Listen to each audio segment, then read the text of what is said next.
Okay. So the meeting tonight will be very long, huh? Pertemuan kita malam ini mungkin akan lebih panjang karena diterjemahkan. Yeah. First of all,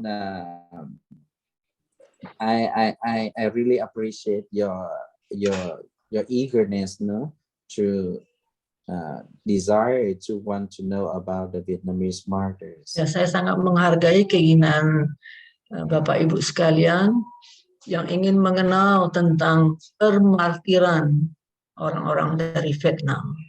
Saya sangat menghargai dan sangat mengapresiasi keinginan itu. But it's really, in order to talk about the Vietnamese martyrs, we need a lot of times, and it must be a long study also on their life and their spirituality. Ya, untuk mengenal dan memahami kehidupan para martir itu kita membutuhkan waktu yang cukup banyak. And then that is why I just want to focus my sharing today with you on the following points. Jadi oleh karena itu saya ingin memfokuskan apa yang akan saya sampaikan pada malam hari ini. Ada beberapa poin sebagai berikut. First, I want to introduce to you something about the Vietnamese martyrs, about the history. Yeah. Pertama yang akan saya ceritakan adalah mengenai sejarah kemartiran di Vietnam. Second, I want to share with you about the what does it mean to be martyr. Hal kedua yang ingin saya bahas malam hari ini adalah apa artinya menjadi seorang martir itu. And lastly, we will bring that notion and apply it into our own life. Repeat, Pastor. I cannot get you. And lastly, we will try to put all what we shared about the martyrdoms of the Vietnamese martyrs into our own life. Dan yang terakhir yang akan saya kupas adalah bagaimana mengaplikasikan hidup kemartiran itu dalam hidup pribadi kita masing-masing. And also along the way, I try to insert also into my sharing the Carmelite spirituality. Repeat, Pastor. I cannot hear you. Sorry, Pastor. Yes, and along during my sharing about that 3 points, I will try also to insert some Carmelite spirituality into my sharing. Dan bersamaan dengan pengupasan saya akan 3 hal tadi, juga saya akan masukkan beberapa poin tentang kehidupan para Carmelites. Yes, thank you. So, are you ready? Thank you. Yes. First, we will talk about the history of the Vietnam Catholicism in Vietnam, because our theme for tonight is martyrdoms, the seed of the Catholicism in Vietnam. Mengapa kita akan berbicara mengenai kemartiran di Vietnam pada malam hari ini? Adalah karena judul renungan kita malam hari ini adalah tentang kemartiran, benih-benih kemartiran di Vietnam. Yes, as another countries in East Oceania, the Catholicism arrived in Vietnam for more than 500 years ago. Kehidupan Katolik masuk di Vietnam kurang lebih 500 tahun yang lampau.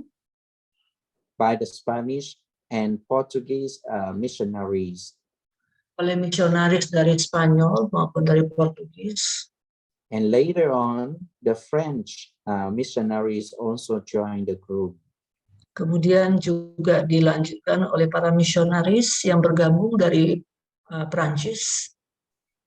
So more than 5 centuries, the Catholicism already take root in Vietnam, in the life of the Vietnamese people. Jadi selama 500 tahun ini kehidupan kehidupan Kristen Katolik itu telah berakar di dalam kehidupan orang-orang Vietnam. And despite of the difficulties by so many elements, no, but the Catholicism still grow in Vietnam. Walaupun begitu banyak kesulitan, penderitaan, namun kehidupan kekristenan secara Katolik itu bertumbuh secara luar biasa di Vietnam. And today we have 9% of the population in Vietnam are Catholic. Dan hari ini kita, sorry Pastor, is it 9% or 90%? Yes, 9%. Thank you. Dan sekarang sekitar kurang lebih 9% dari masyarakat Vietnam itu adalah umat Katolik. So around 9 million Vietnamese Catholic.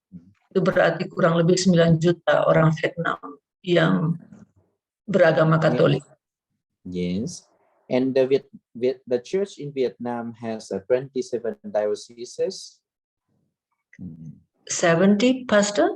Sorry? 27. 27, oke. Dan gereja Katolik di Vietnam itu memiliki 27 dioceses. And still, the growing and developing of the church in Vietnam have so many positive signs. Dan pertumbuhan gereja Katolik di Vietnam itu memiliki banyak hal-hal yang positif.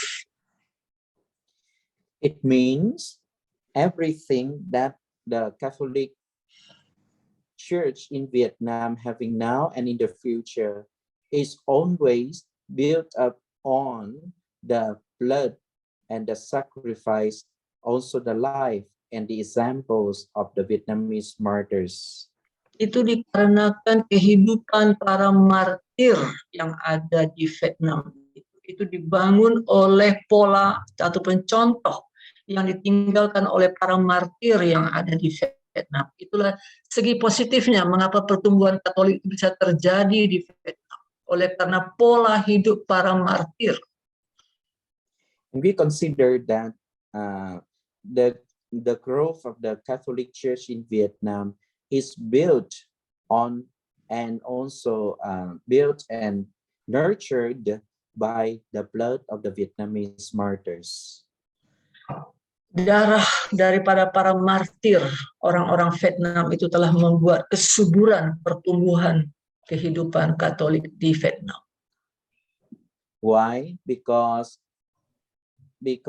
their sacrifices and their willingness, it giving up their own life for the sake of the Catholic faith in Vietnam has been the seed, and to grant that having the seed is planted in the soil of Vietnam, and now it already take root and developed.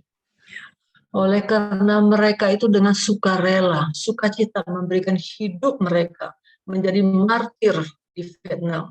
Dan pengorbanan mereka, darah mereka yang tertumpah, itulah yang membuat suburnya kehidupan Katolik di Vietnam. That is why the canonization happened on June 19, 1988 at Rome.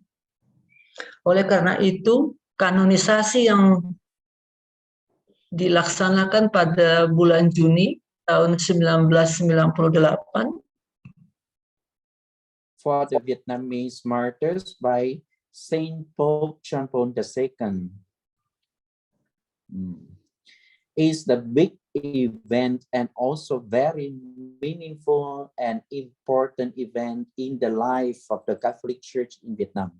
Kanonisasi yang dilaksanakan oleh Paus Yohanes yang kedua pada tahun 1998 itu atas martir dari Vietnam itu sangat mempengaruhi kehidupan Katolik, pertumbuhan Katolik di Vietnam.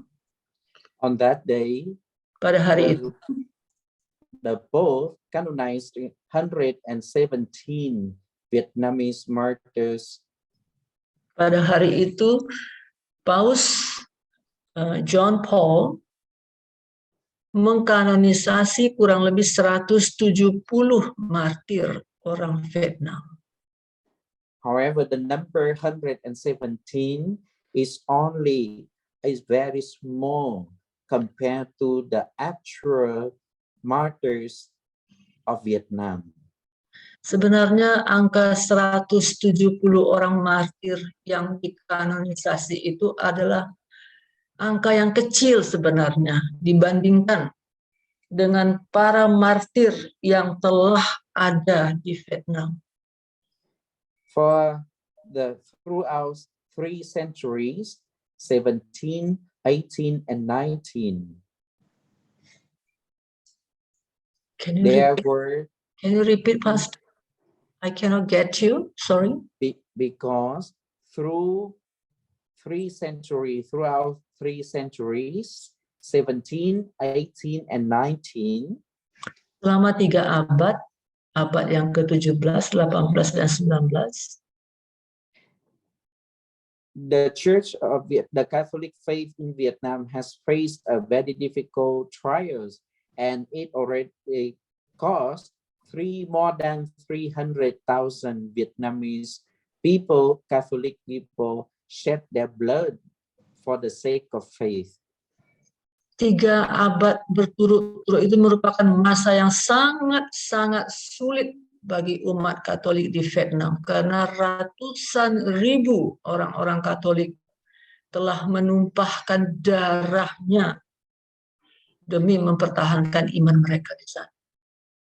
And that is why the number of 117 martyrs who are canonized by John Paul II is only the representative of the actual Vietnamese martyred.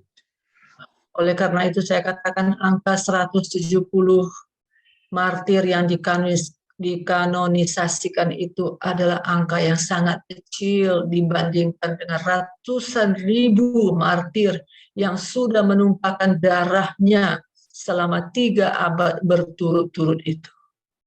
Saying that, we can see the good things that the Lord has started in Vietnam, in the life of the Vietnamese people. Tuhan telah menumbuhkan hal-hal yang positif dalam kehidupan umat Katolik di Vietnam. We give praise to Him and also thank Him for the blessings that He continue to grant upon the Vietnamese church. Kita terus mengucapkan puji dan syukur kepada Tuhan atas segala berkat-berkat Tuhan yang dicurahkan dalam kehidupan umat Katolik di Vietnam. Among the 117 Vietnamese martyrs who were canonized, di antara 170 martir Vietnam yang dikanonisasikan itu, there are many bishops, priests, religious men and women, and mainly the lay persons. Juga ada di antara mereka itu bishop, imam, dan juga orang-orang awam. And they also come from different countries around the world. Mereka juga berasal dari berbagai negara dari belahan bumi ini sebenarnya. Different social backgrounds. Dengan latar belakang sosial yang berbeda. And culture. Dan juga budaya. For example, sebagai contoh, among them there were bishops, priests, religious men and women, and also the government officers, businessmen. Sebagai contoh, di antara 170 martir yang dikanonisasikan itu, ada bishop, ada imam, ada juga orang-orang politik dari pemerintahan, dan juga ada pengusaha-pengusaha, para pebisnis. So at this point we can see wherever God calling us, either in the life of religious who is living the consecrated life, or to being the clergy of God, or even just remain as a lay people. Kita bisa melihat di sini bagaimana Tuhan memanggil kehidupan para rohaniawan, ya, bagaimana Tuhan bekerja dalam kehidupan mereka yang sudah dikonsekrasikan, dan juga dalam kehidupan masyarakat awam, Tuhan juga bekerja. It doesn't count, but we are also, every one of us are called to live out the vocation to be a holy people of God. Setiap kita ini dipanggil untuk hidup kudus bagi Allah. That is why not only the bishops, priests, and religious are called to holiness, but everyone that is called to become holy. Like Jesus has told us, be holy as God the Father is holy. Ya, itu sebabnya saya katakan setiap kita ini dipanggil untuk hidup kudus, bukan saja para bishop, para imam, para pelayan Tuhan, tetapi setiap kita dipanggil untuk hidup kudus seperti yang Tuhan Yesus katakan, hendaklah engkau kudus sebagaimana Bapamu itu kudus adanya. Because we are having the same dignity as God's children. Karena setiap kita ini memiliki identitas yang sama sebagai anak-anak Allah. Who profess the same faith in Jesus Christ, the crucified one. Yang mengakui iman yang sama, yaitu kepada Yesus yang telah disalibkan. As the word of Saint Paul in the first letter to the Corinthians, which says, bagaimana surat Rasul Paulus kepada jemaat di Korintus yang pertama ditulis, I am not proclaiming the baptism. Aku tidak memproklamirkan baptisan, but I am proclaiming the crucified one, Jesus Christ. Tapi aku sudah mengabarkan Yesus yang disalibkan. So at this point we can see. Jadi di sini kita bisa melihat the entire life or the center of the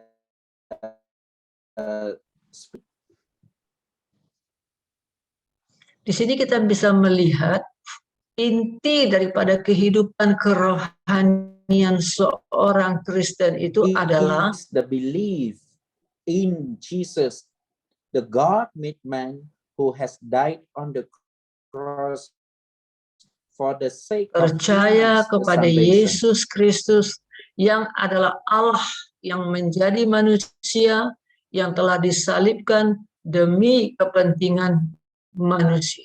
And as the disciples of Christ, dan sebagai pengikut Kristus, we should not run away from the cross. Kita tidak boleh lari meninggalkan salib. And we should not ask God to remove sufferings from our life. Juga kita tidak boleh meminta kepada Tuhan untuk menjauhkan penderitaan itu dari dalam kehidupan kita. For Jesus told us clearly in the Bible that karena Tuhan Yesus dengan jelas telah mengajarkan kepada kita di dalam kitab suci, whoever wants to follow me barang siapa yang hendak mengikut aku, dia wajib memikul salib. And that is why the cross or suffering or trials that happen in our life is the signal to tell us that we are in the right track. Itulah sebabnya kalau dalam kehidupan kita ada penderitaan, ada kesulitan, itu merupakan tanda yang benar bahwa kita ini sungguh-sungguh telah berada di jalan yang benar. Just like the Vietnamese martyrs and other sama saints seperti of God. kehidupan para martir di Vietnam dan juga orang-orang kudusnya Allah, Their trials and crosses not just only written on the paper, penderitaan yang mereka alami itu bukan hanya tertulis di atas but kertas, it is written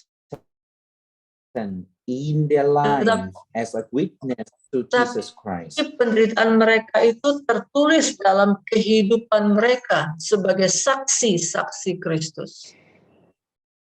And in the life of the Vietnamese martyrs Dalam kehidupan and martir para Vietnam, their sacrifice, dalam we pengorbanan see mereka, dalam misi mereka, they underwent different kind of sufferings. mereka mengalami penderitaan yang berbeda-beda. Some example, Sebagai contoh, there is one martyr ada satu martir was being sliced little by little until death. Sebagai contoh, ada satu martir itu dipotong, diiris sedikit demi sedikit sampai Four of nafas them was terakhir. slaughtered. Ada juga yang Was slaughtered alive. Ada juga yang dibantai hidup-hidup. Then having their hands and feet removed from the body. Ada yang dipenggal tangan dan kakinya dari tubuh mereka. 6 of them were cremated while professed their faith. 6 dari mereka dibakar hidup-hidup sambil mengakui iman mereka. 2 of them were hanged 2 to dari death. antara itu digantung hidup-hidup. 75 of them were beheaded. 75 dari 75 orang dipenggal kepalanya. 9 of them were imprisoned till then. 9 dipenjara sampai mati. Hungry, illnesses, Can you read? psychological tortures, Penyiksaan secara kejiwaan. Mereka mengalami kelaparan. isolated from others, Mereka diisolasikan dari yang lain, dikucilkan. all kind of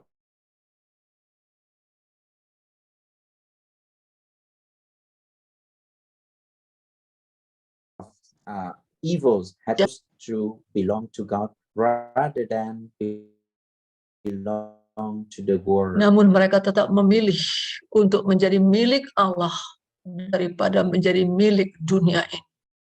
And the question for you and me is that, dan yang menjadi pertanyaan bagi saudara dan saya adalah, how can these people who is weak, like you and me by nature, bagaimana mungkin manusia itu, mereka yang sudah menjadi martir itu adalah orang-orang yang sebenarnya sama dengan saudara dan semah adanya, can endure such suffering? Bagaimana mereka bisa bertahan dalam penderitaan yang sedemikian berat itu, and willingly to sacrifice their lives they do not see with their own eyes.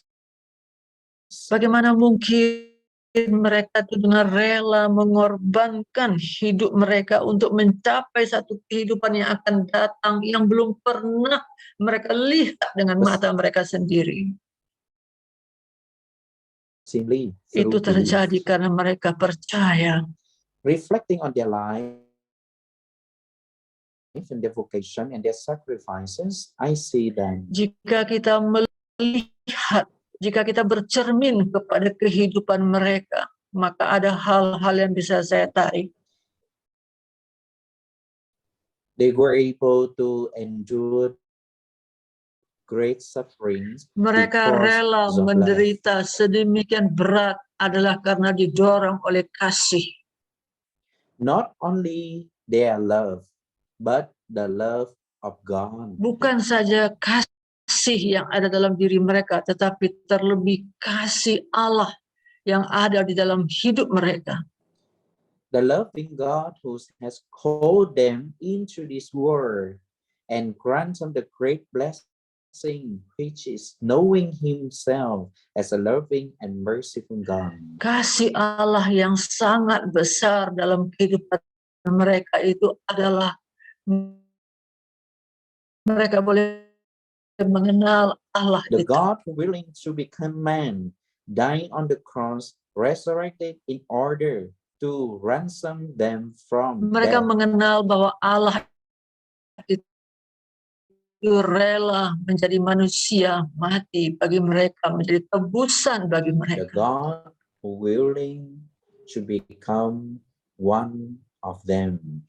Allah itu rela menjadi salah satu dari antara mereka, sama seperti mereka.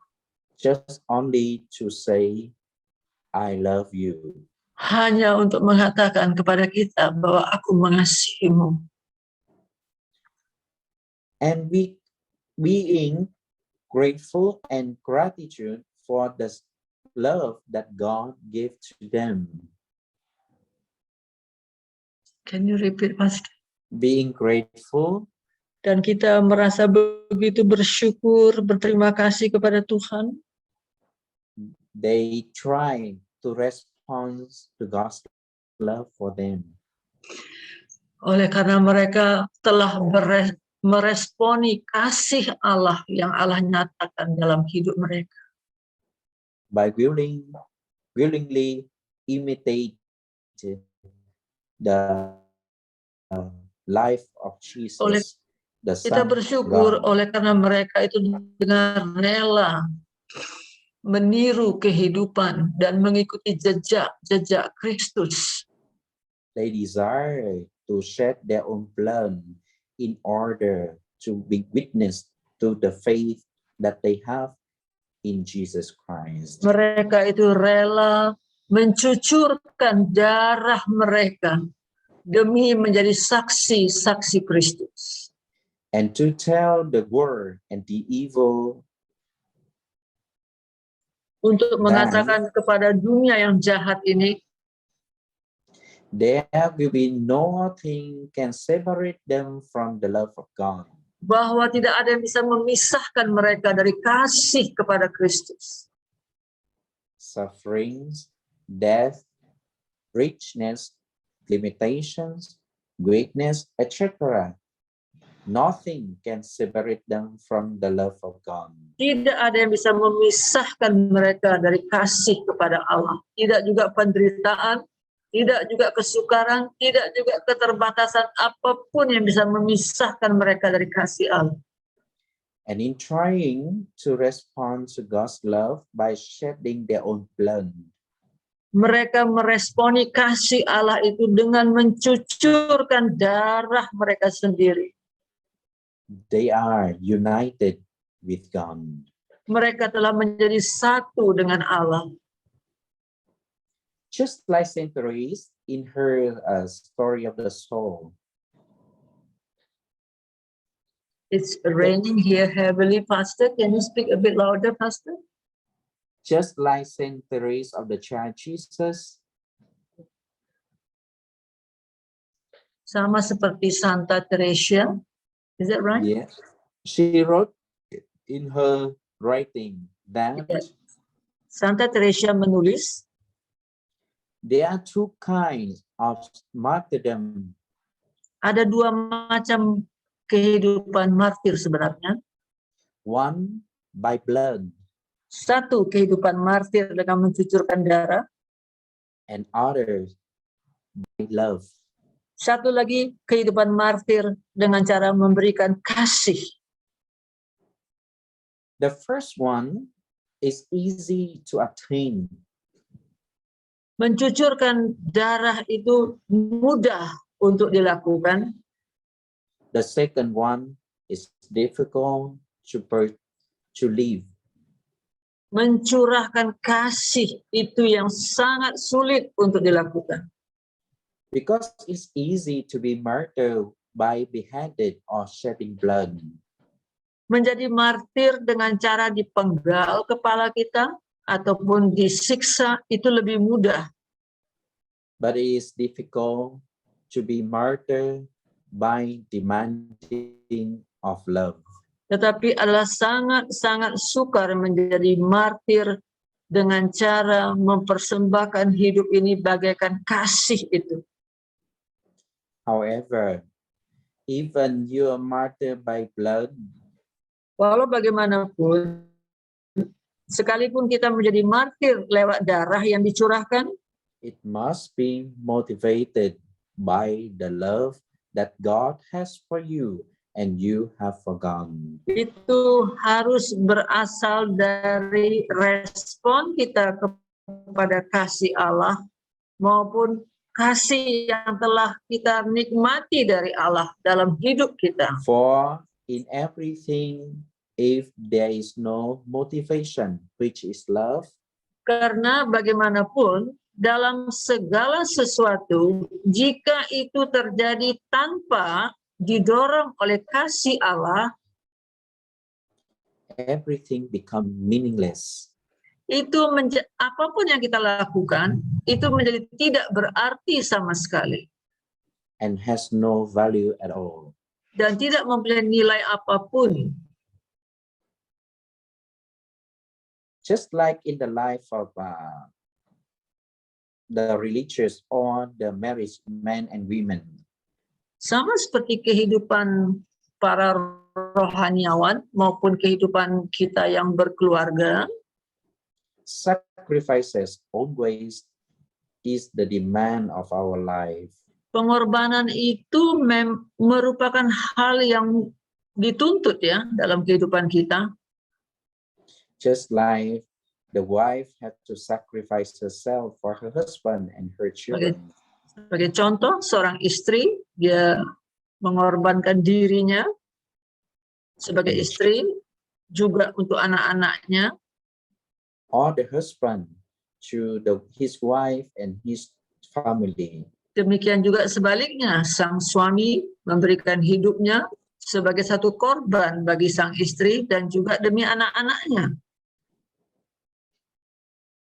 It will not build on love.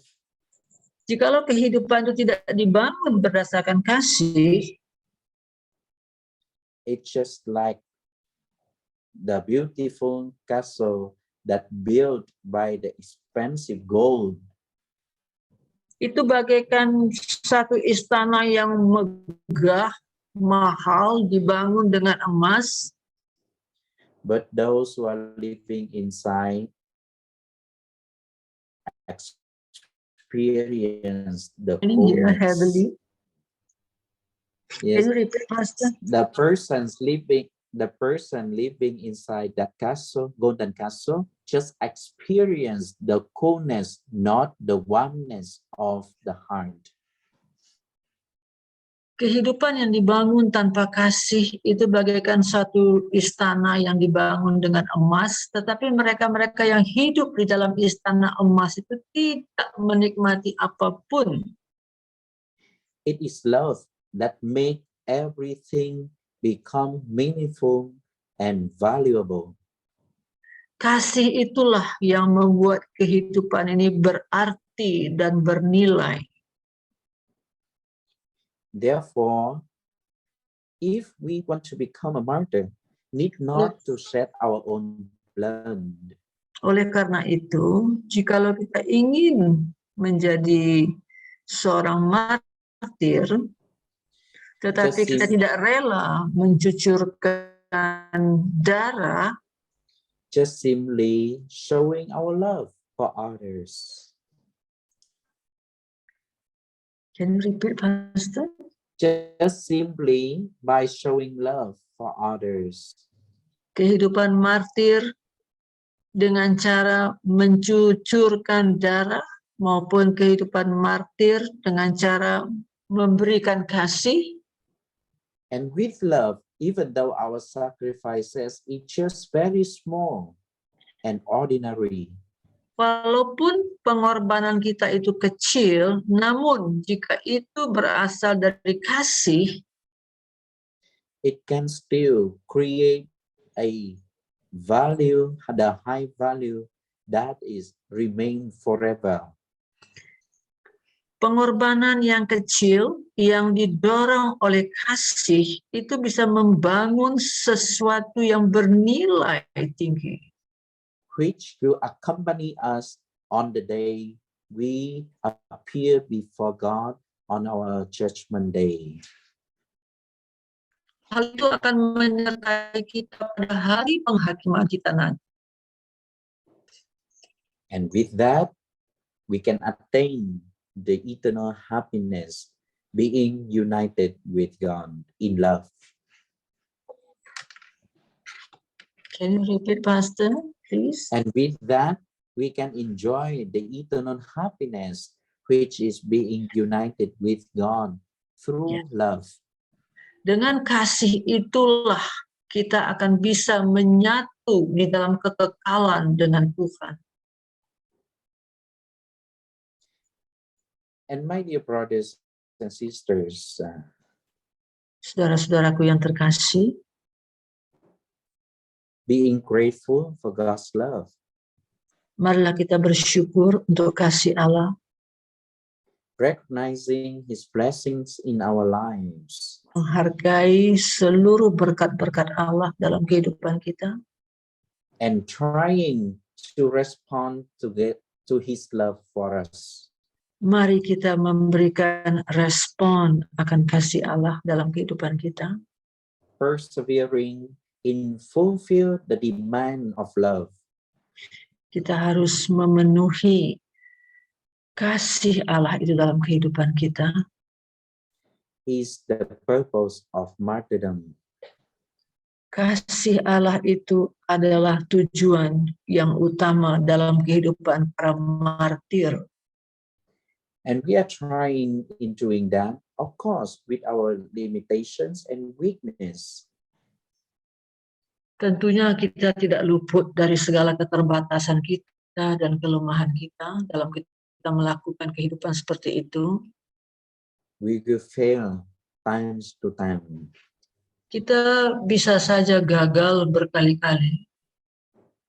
However, God doesn't count how many times we fall, Tuhan tidak pernah menghitung berapa kali kita gagal, but how much confidence and love we put into what we are trying in our response to God's love. namun yang Tuhan lihat adalah seberapa besar kasih yang kita taruhkan dalam setiap respon yang kita berikan terhadap kasih Allah itu.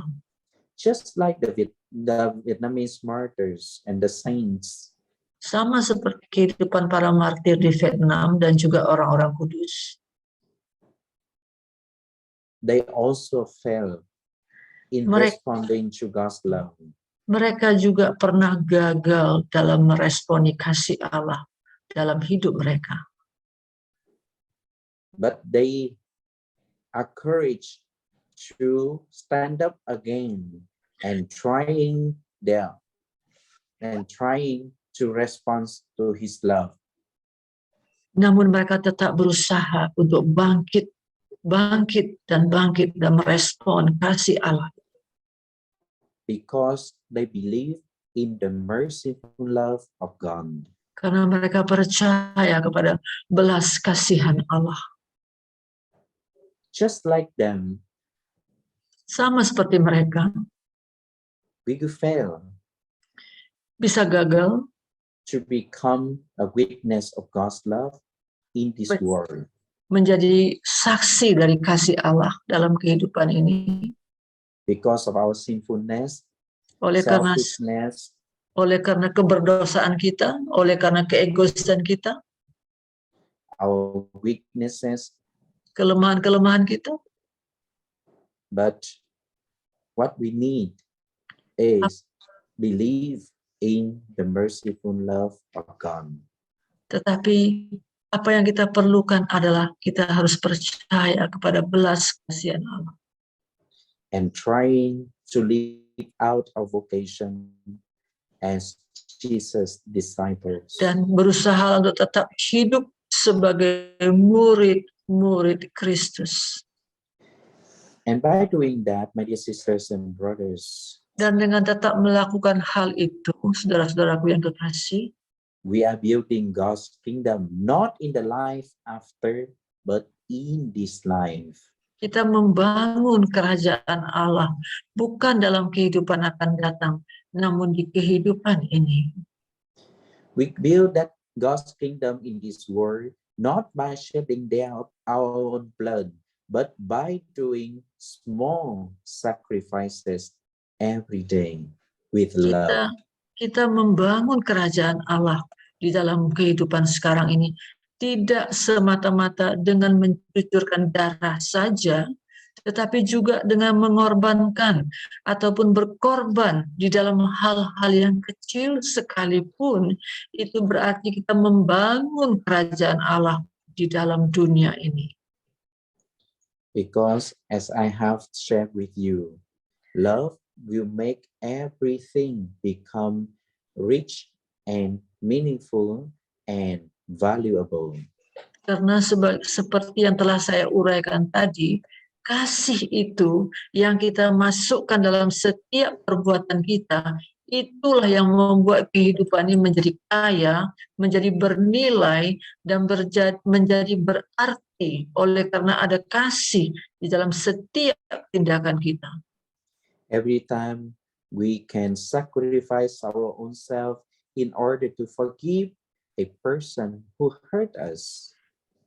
Setiap kali dalam kehidupan ini kita bisa saja mengorbankan diri kita ini di dalam hal seperti mengampuni orang-orang yang melukai kita. Or not just others, but even to forgive our own self from the past faults. Bukan saja kita belajar mengampuni orang-orang yang melukai kita, tetapi kita juga belajar mengampuni diri kita sendiri, masa lalu kita. So that we can have others and also ourselves live this present with its fullness. Supaya bukan saja kita, tetapi juga kita mengajak yang lain-lain yang sudah kita ampuni untuk bisa menikmati hidup secara utuh di masa ini. As we journey toward the future with the confidence in God's love and providence. Kita berjalan menuju ke kehidupan yang akan datang dengan penuh percaya kepada Injil. So my dear sisters and brothers, that's what the Vietnamese martyrs and the saints of God do. Sorry, Pastor, I cannot hear. Can you repeat?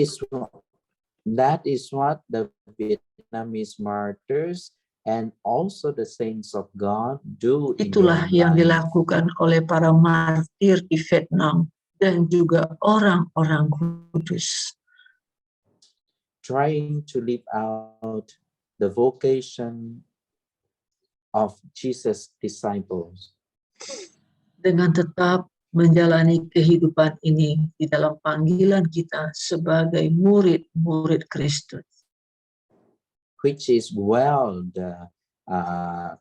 described by John of the Cross in his teaching. Excuse me, Pastor, can you repeat, please? Which is well described in the writings teaching of John of the Cross. Ya, itu juga yang digambarkan oleh John on the cross. You mean Apostle John? No, Saint John of the Cross. Okay. The Itu juga yang digambarkan oleh Saint John dari Carmelite. There is no love.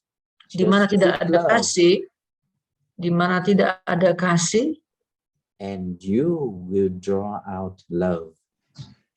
engkau harus menggambarkan atau engkau harus menarik kasih itu dalam kehidupan. That's how we make others smile, and we ourselves can smile and Dengan- enjoy our life here. Dengan cara demikianlah kita bisa membuat orang lain tersenyum. Bukan saja kita membuat diri kita, tetapi kita juga bisa membuat orang lain tersenyum ketika kita bisa membawa kasih itu. You know, among the Vietnamese martyrs, Sebagaimana yang Anda ketahui, ada beberapa dari para martir di Vietnam itu. there's one saint who is really hated by his own friends. Ada satu di antara mereka itu yang sangat dibenci ya oleh sesama mereka. Just because of his faith in God. Dia dibenci oleh karena imannya kepada Kristus. They are good friends, but because of the faith that the saints have in God, that's why they be turned to enemy. Mereka sebenarnya bersahabat, tetapi dia dibenci oleh karena imannya itu kepada Tuhan. But these saints of God did not treated his friend as an enemy, but as the way or an element that God is using in order to make him become saint. Tetapi dia tidak membalas kebencian daripada sahabatnya itu oleh karena dia menyadari bahwa Tuhan sedang membentuk dia menjadi instrumen kasih itu bagi mereka. He prayed for his friend. Dia berdoa untuk sahabat-sahabatnya itu. He prays so hard in order and ask God to grant his Dia friends berdoa conversion. dengan sungguh-sungguh buat sahabat-sahabatnya itu agar mereka sungguh-sungguh bertobat.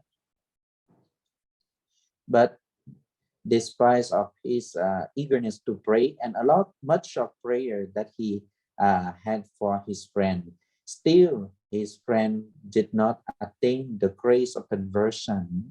Sekalipun dia telah berjuang sedemikian kuatnya di dalam doa-doanya yang dia panjatkan bagi sahabat-sahabatnya yang membencinya itu, namun mereka masih juga jauh dari pertobatan itu. Until the day the saint himself be beheaded. Hingga akhirnya pada hari orang kudus ini dipenggal kepalanya. So where's no love, put love, and you will draw out love. Jadi di mana tidak ada kasih, taruhlah kasih di situ, tebarkanlah kasih di situ. Our prayers will not be answered right away by God. Doa-doa kita bisa saja tidak dijawab dengan seketika. But it doesn't mean he is deaf to our prayer. Itu bukan berarti Tuhan tidak mendengar doa-doa kita.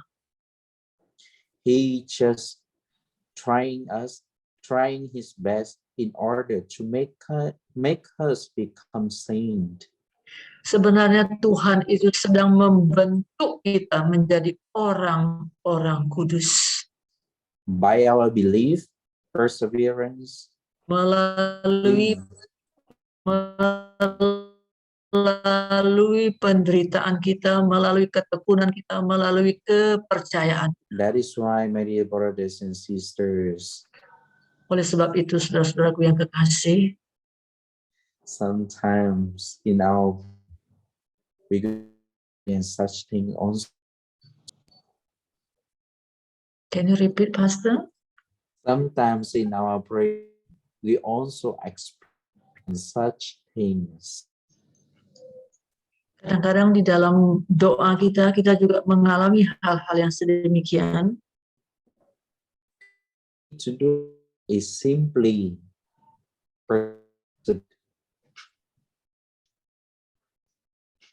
Pastor, I cannot hear you. Please repeat, Pastor. What? It's due to signal. What we need to do is persevere in prayer. Apa yang kita perlukan, apa yang harus kita lakukan adalah bertekun di dalam doa-doa kita. Just like the martyrs have been in their prayer and their belief. Sebagaimana para martir yang telah melaksanakan doa-doa itu dalam kehidupan mereka. Again, with praised by us in love. Can you repeat, Pastor? With the crosses that we embraced with love for God and neighbors. Ya, dengan kasih Allah yang menguasai hati kita, kita merangkul sesama kita. We will attain Jesus' promises. Kita akan menikmati janji-janji Kristus itu. Which is eternal life. Itulah kehidupan kekal itu. Just like the martyrs and the saints are with God now. Sama seperti kehidupan para martir dan orang-orang kudus itu. That is what I can share with you about the Vietnamese martyrs, and also through their sample, their life and their strugglings.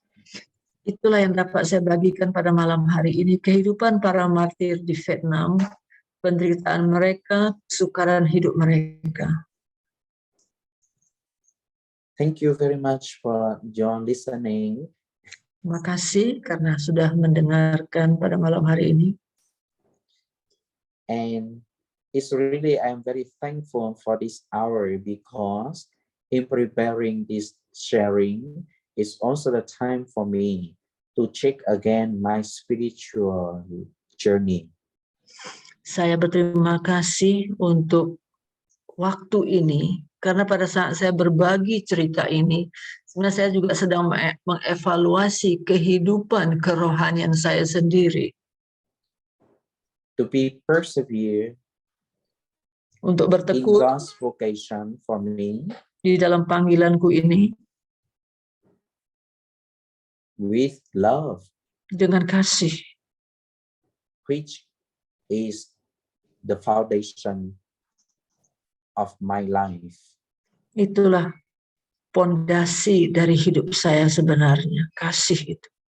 And which is the way lead me to become united with God. Dan itu jugalah jalan satu-satunya yang akan membawa saya menyatu dengan Allah. Just like my ancestors, the Vietnamese martyrs. Sama seperti para leluhurku, para martir dari Vietnam. Thank you very much. Terima kasih.